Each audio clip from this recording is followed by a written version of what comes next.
할렐루야, 아멘. 이 시간 본문의 말씀을 가지고 너희는 이제라도 라는 제목으로 함께 말씀을 살펴보겠습니다. 오늘 우리가 살피는 이 요엘서 말씀은 사도행전 2장에 베드로가 성령의 사역을 설명하는 하면서 인용했던 그 구절 때문에 참 많이 알려진 책이기도 합니다. 그러나 역설적이게도 요엘서가 여호와의 날, 그 여호와 하나님의 심판의 날을 중심으로 전개된다는 것 이외에 우리는 요엘서에 대하여 별로 아는 것이 많지 않은 것 같습니다. 왜 그렇습니까? 이 요엘서는 우리가 설교나 성경 공부를 통해 자주 접하는 본문이 아니기 때문입니다.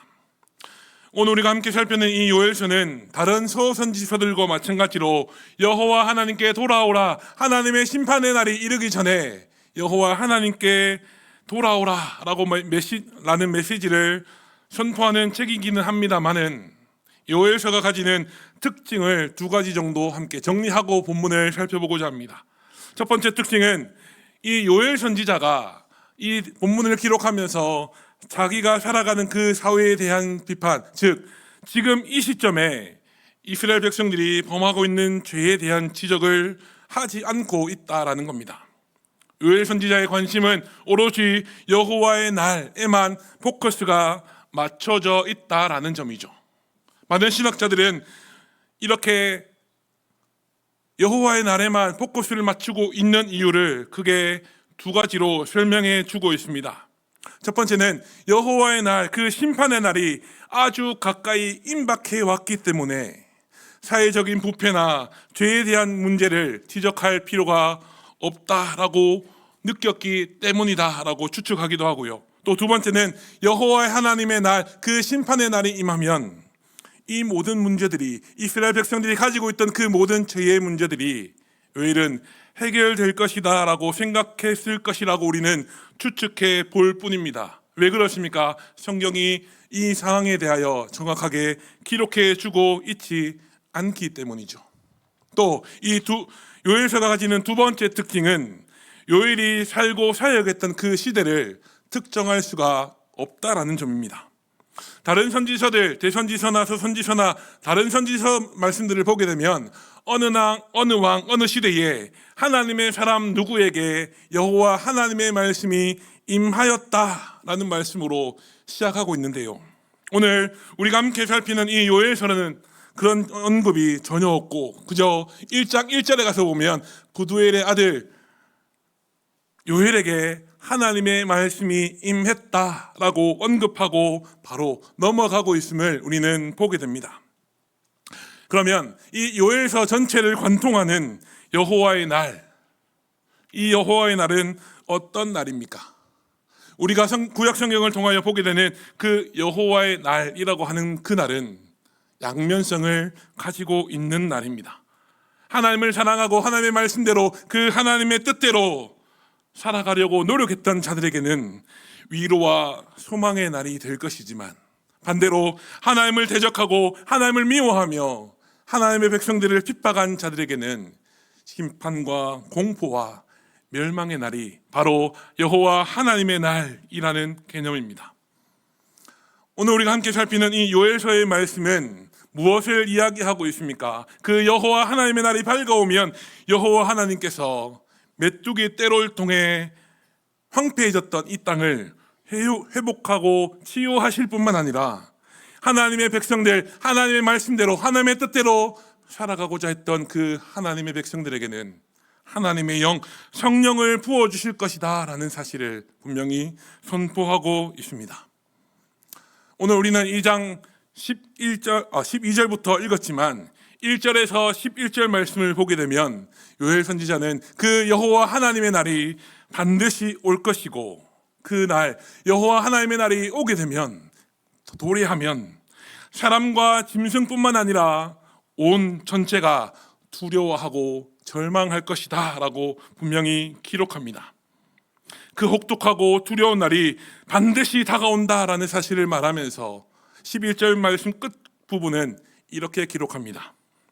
여호와의 날이 크고 심히 두렵도다. 당할 자가 누구인가? 라는 말씀을 기록해 놓고 있습니다.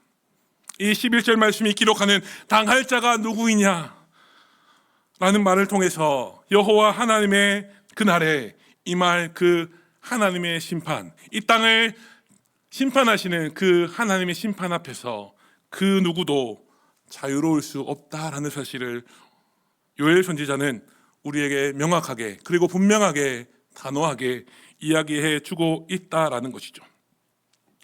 그리고 오늘 읽은 본문 말씀을 통하여 요엘 선지자는 그토록 무섭고 두려운 그 여호와 하나님의 날을 대비할 수 있는 두 가지 방법을 제시해 주고 있는데요. 첫 번째 방법은 하나님께로 돌아오는 것이라고 말합니다. 또 두 번째 방법은 여호와 하나님 앞에서 참회하는 것, 그 하나님께로 돌아와 하나님께 회개하는 것이라고 분명히 말해주고 있습니다. 우리 본문 12절 말씀을 함께 읽어보도록 하겠습니다. 함께 읽겠습니다. 시작. 여호와의 말씀에 너희는 이제라도 금식하고 울며 애통하고 마음을 다하여 내게로 돌아오라 하셨나니. 아멘. 우리가 함께 읽은 이 12절 말씀은 그 여호와 하나님의 날, 그 심판의 날의 주인이신 여호와 하나님께로 돌아와서 하나님의 은혜를 구하는 것이 그 무서운 하나님의 심판의 날, 그 하나님의 심판을 피할 수 있는 유일한 길이다라고 우리에게 선포해 주고 있습니다. 우리가 읽었던 그 12절 말씀을 대하면서 우리가 꼭 기억해야 할 단어가 있다라고 한다면 바로 오늘 제목에도 나와 있는 것처럼 너희는 이제라도라는 표현입니다. 이미 하나님께서 내리실 심판이 선포되어 있고 그 하나님의 심판이 내 눈앞에 닥쳐 있는 지금 이 순간이라도, 지금 이 상황에서라도 너희는 하나님께로 회개하고 돌아오라. 그렇게 하기만 한다면 그들은 하나님의 심판을 피할 수 있을 것이다 라는 사실을 명확하게 드러내주는 표현이 바로 이제라도 라는 표현이기 때문입니다. 그러면요, 이 12절 말씀을 대하는 우리 머릿속에는 두 가지 질문이 스쳐 지나갑니다. 그 질문이 무엇입니까? 하나님의 백성들이 지금이라도 하나님께로 돌아와서 이 재앙을 피하는 것, 하나님의 심판을 피하는 것이 진짜 하나님이 원하시는 건가? 또 진짜 하나님은 심판을 내리시는 것보다 백성들이 하나님께로 돌아오는 것을 하나님은 진정 기뻐하시는가? 라는 질문입니다. 이 질문에 한 신학자는 이렇게 대답합니다. 백성들이 하나님께로 돌아오는 것이 하나님의 간절한 염원이다 라고 이야기합니다. 이 신학자가 이렇게 말할 수 있었던 이유, 그 근거를 우리는 12절 말씀에서 찾을 수 있는데요. 하나님의 백성들이 돌아올 때까지 묵묵히 기다리시는 것이 아니라 지금도 백성들을 향하여 외치시는 그 소리, 목이 터져라 외치는 너는 내게로 돌아오라, 내 사랑하는 아들아, 내 사랑하는 딸아, 돌아오라 라고 말씀하시는 그 하나님을 발견할 수 있기를 우리 구주 예수님의 이름으로 축복합니다. 그러면서 요엘 선지자는 무엇을 하면서 하나님께 돌아오라 라고 권면하고 있습니까? 금식하고 울며 애통하고 마음을 다하여 하나님께 돌아오라 라고 권면하고 있습니다. 이 금식하고 울며 애통하고 마음을 다하는 이 네 가지 행동들은요, 그저 사람 앞에 보이는, 사람의 눈에 보여지는 그런 종교적인 의식, 절차를 밟으라 라는 뜻이 아닙니다. 내 마음을 고쳐서 하나님만을 바라보는 마음이 되어야 한다. 죄악의 길에서 돌이켜서 온전히 하나님만을 향하여 우리 시선을 돌려야 한다라는 것을 말해주고 있다라는 겁니다. 사랑하는 여러분, 진정한 회개, 진정한 하나님을 향하여 돌아서는 그 일에는 이런 행동들, 금식하고 울며 애통하고 마음을 다해 하나님께로 돌아오는 것이 진정한 회개 뒤에 자동으로 따라온다는 사실을 기억하시는 저와 여러분들이 다 되시길 간절히 소망합니다. 그리고 13절 말씀을 보면 요엘 선지자는 무엇을 우리에게 선포하고 있습니까? 옷을 찢지 말고 무엇을 찢으라고 말합니까? 마음을 찢으라고 말합니다. 너희여 옷을 찢지 말고 너희 마음을 찢으며 너희 하나님 여호와께로 돌아오라 라고 요엘 선지자는 우리를 향하여 권면하고 있습니다. 사실 우리가 구약 성경을 통하여 보게 되는 것처럼 옷을 찢고 죄와 먼지를 덮어 쓰는 행위는요, 슬픔과 황망함을 나타내는 일종의 종교적인 행위로 유다 백성들 가운데, 이스라엘 백성들 가운데 굳어져 있던 상황이었습니다. 그런 상황 가운데서 요엘 선지자는 무엇이라 말합니까? 너희의 옷을 찢지 말고 마음을 찢으라 라고 말합니다. 마음을 찢으라 라는 이 말은 단순히 입으로만 고백하는 회개가 아니라 내 죄를 두고 하나님 앞에 통회하고 자복하는 마음으로 하나님께 엎드려서 하나님 앞에 회개를 해야 한다라는 권면을 요엘 선지자는 우리에게 하고 있다라는 것입니다. 옷을 찢지 말고 마음을 찢으라는 이 표현은요, 오직 우리가 함께 살피는 이 요엘서에만 등장하는 표현인데요, 요엘은 이러한 표현을 통하여 모든 유다 백성들이 오직 하나님만 섬기며 하나님만 따르겠다는 확고한 결정과 강력한 의지를 가지고 하나님께로 나아와야 한다라는 사실을 요엘은 분명히 선포하고 있다라는 겁니다. 그러면서 유다 백성들이 하나님께로 돌아오기를 바라며 간절하게 그 백성들이 돌아오기를 원하시는 그 하나님이 어떤 분이시라고 요엘 선지자는 말해주고 있습니까? 우리가 믿는 하나님의 백성들이 하나님께로 돌아오기를 원하시는 그 하나님은 은혜롭고 자비로우신 하나님이십니다. 또 오래 참으시는 하나님이시고 우리를 향하여, 하나님의 백성들을 향하여 한결같은 사랑을 베풀어 주시는 하나님이십니다. 뿐만 아니라 우리를 불쌍히 여기시는 마음이 충만한 하나님이시고, 또 우리 하나님은 뜻을 돌이켜 재앙을 거두시기도 하시는 하나님이라고 요엘 선지자는 우리를 향하여 분명하게 말해주고 있습니다. 우리 하나님이 어떤 하나님이신가를 바라보면서 우리가 오해해야 하지 말아야 할 개념이 하나 있는데요, 그것은 하나님이 돌이키시다라는 개념입니다. 이 돌이키시다라는 개념을 우리가 늘상 그러는 것처럼 우리 인간이 죄를 짓거나 잘못을 했다가 나의 실수, 나의 잘못을 인식하고 다시 제자리로 돌아오는 것처럼 하나님 역시도 잘못된 계획을 수정하거나 반려하신다라는 뜻으로 받아들여서는 절대로 안 된다라는 뜻입니다. 왜 그렇습니까? 우리가 왜 그런 하나님이 돌이키시는 분이시라고 그렇게 이해를 하면 안 되는 것입니까? 하나님은 완전하고 완벽하신 분이시기 때문에 그렇습니다. 우리가 믿는 하나님은 실수하지 않으시고 돌이키시지 않는, 하나님의 실수가 없는 완전한 하나님이시기 때문에 우리가 생각하는 그 돌이키시다의 개념을 하나님께 적용해서는 안 된다라는 거죠. 이 하나님의 돌이키심에는요, 딱 하나 전제 조건이 붙습니다.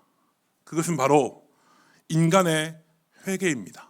다르게 말하면 인간의 회개가 있어야지만 하나님이 그 뜻을 돌이키신다, 그 하나님의 돌이키심이 일어날 수 있다라는 겁니다.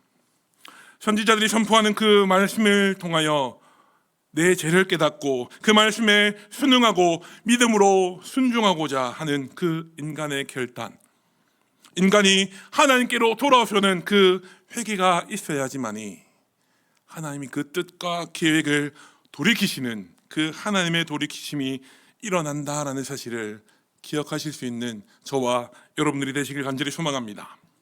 그리고 또 우리 생각 가운데 어떤 질문이 떠오릅니까?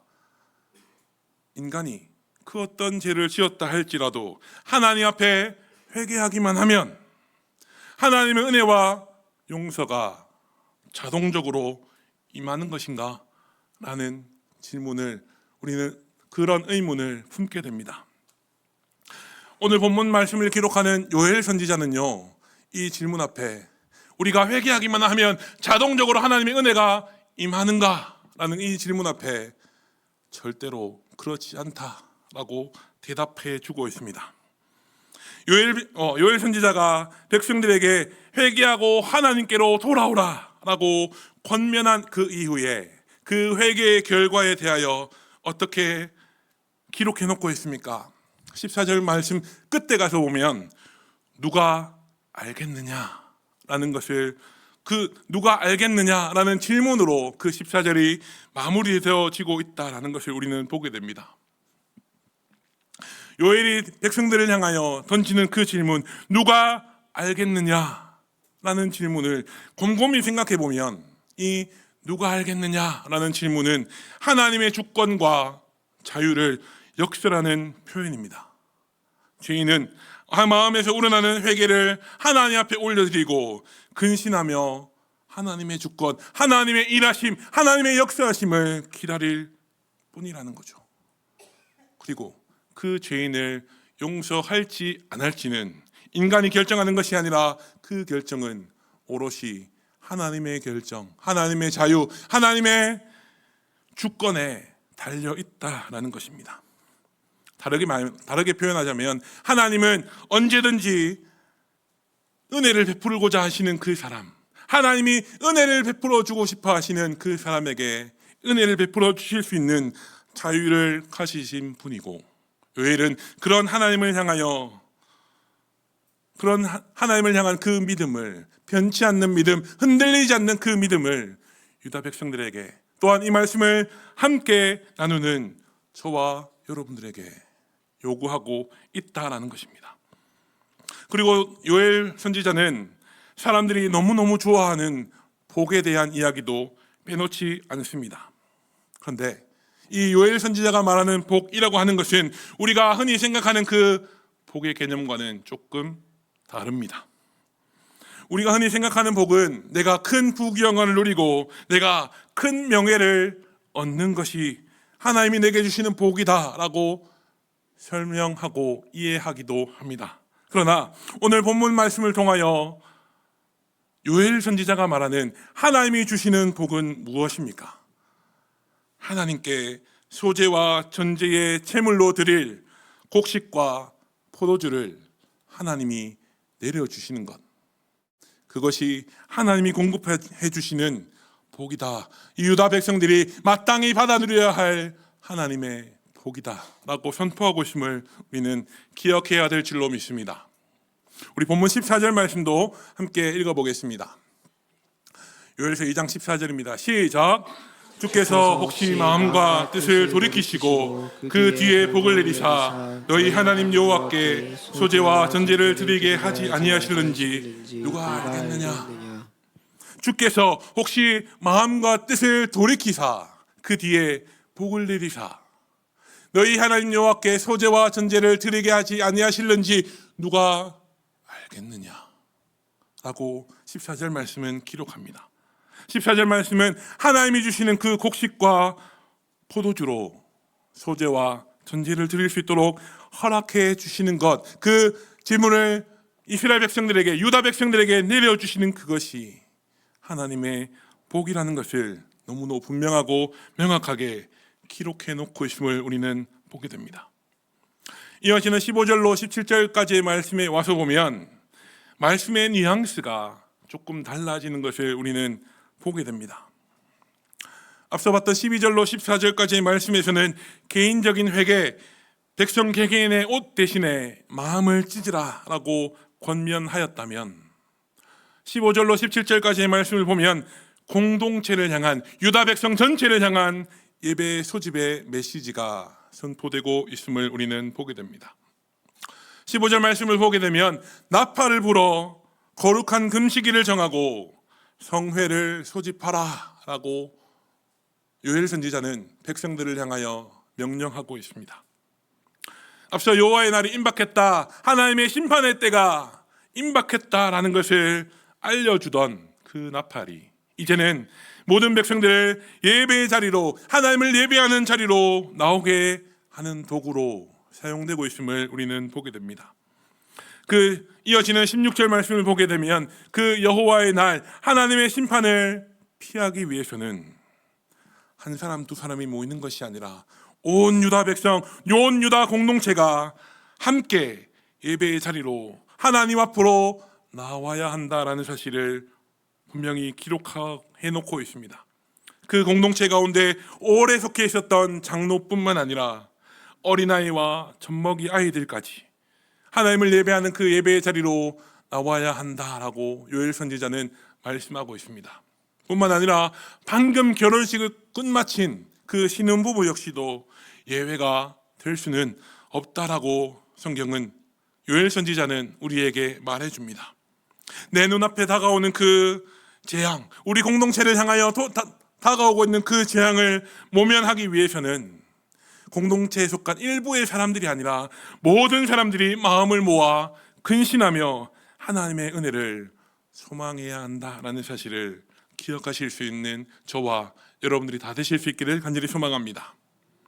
이어서 기록되는 17절 말씀을 보게 되면 백성들을 다 모아놓은 이후에, 백성들이 다 예배의 자리로 모인 이후에 제사장들은 어떻게 기도해야 하는지를 요엘 선지자가 알려주고 있는데, 요엘 선지자는 제사장들에게 세 가지 사실을 바탕으로 기도하라라고 권면하고 있습니다. 첫 번째로는 하나님의 자비하심에 호소하며 기도하라라고 말합니다. 우리 하나님은 우리 인간의 연약함을 누구보다도 더 잘 아시는 하나님이시기에 제사장들은 하나님께서 우리의 연약함을 아시오니 하나님 우리를 불쌍히 여겨주십시오 라는 기도를 하나님 앞에 드려라 라고 말하고 있다는 거죠. 두 번째로는 하나님과 백성 사이에 맺어진 그 언약을 근거로 제사장들이 하나님 앞에 기도해야 한다라고 말합니다. 유다 백성들은 다른 이방 민족들과는 다르게 하나님이 선택하신 하나님의 백성들이며 하나님은 그들의 하나님이시기 때문에 유다 백성들을 이방인의 손에 내어주지 말아 주십시오 라고 기도하라고 제사장들에게 권면하고 있다라는 겁니다. 마지막 세 번째는 유다의 생존은 하나님의 명예와 직결되어 있다라는 사실을 강조하면서 하나님 앞에 기도하라라고 말합니다. 이게 무슨 말이냐면 유다가 망하게 되면 유다뿐만 아니라 유다 백성들의 하나님이신 여호와 하나님의 이름도 조롱거리가 될 수밖에 없기 때문에 하나님 이런 일이 일어나서는 안 될 거 아닙니까? 하나님 우리를 불쌍히 여겨주시고 하나님 우리를 구원해 주십시오 라는 기도를 하나님 앞에 드려야 한다라고 요엘 선지자는 말하고 있습니다. 하나님의 심판이 이미 선포되었고 그 심판이 우리의 목전까지 온 이 심각하고 절박한 상황에서 아무것도 할 수 없는 자들의 기도가 아주 무기력하게 느껴질 수도 있지만 오직 하나님의 은혜만을 바라며 드리는 그 기도가 다른 어떤 기도보다 강력한 힘을 발휘한다는 사실을 기억하실 수 있는 저와 여러분들이 다 되실 수 있기를 간절히 소망합니다. 하나님의 능력을 바라며 기도하는 저와 여러분들이 다 되실 수 있기를 다시 한번 우리 구주 예수님의 이름으로 축복합니다. 이제 말씀을 마무리하도록 하겠습니다. 오늘 우리는 이 요엘서의 말씀을 통하여 유다 백성들을 향해 외치시는 그 가슴절절한 하나님의 외침, 너희는 이제라도 내게 돌아오라 라고 하면서 가슴을 치며 외치시는 하나님의 절규를 우리는 오늘 말씀을 통하여 보게 됩니다. 그 하나님은 심판을 내리시는 것보다 유다 백성들이 하나님의 자녀들이 하나님께로 돌아오는 것을 더 기뻐하시는 사랑의 하나님이시라는 사실을 기억하실 수 있는 저와 여러분들이 다 되시길 간절히 소망합니다. 그런 하나님이요, 요엘의 시대, 그 구약 시대를 살았던 유다 백성들뿐만 아니라 지금 오늘 이 자리에서 이 말씀을 함께 나누며 하나님을 예배하는 저와 여러분들에게도 통일하게 말씀하신다는 사실이 우리 마음속에 깨달아질 수 있기를 간절히 소망합니다. 하나님은 지금도 여전히 우리를 향하여 말씀하십니다. 사랑하는 내 아들아, 사랑하는 내 딸아, 그 죄악의 길에서 돌이켜 내게로 돌아오라 라고 말씀하고 계신다는 사실을 기억하고 하나님의 외침을 듣고 다시 하나님께로 돌아갈 수 있는 저와 여러분들이 다 되실 수 있기를 간절히 소망합니다.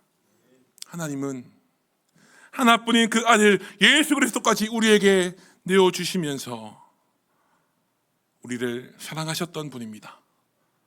뿐만 아니라 우리가 그 예수 그리스도, 우리의 죄를 지고 십자가에서 죽으시고 부활하신 그 예수 그리스도로 말미암아 하나님께로 돌아갈 수 있는 길을 활짝 열어주신 분이십니다.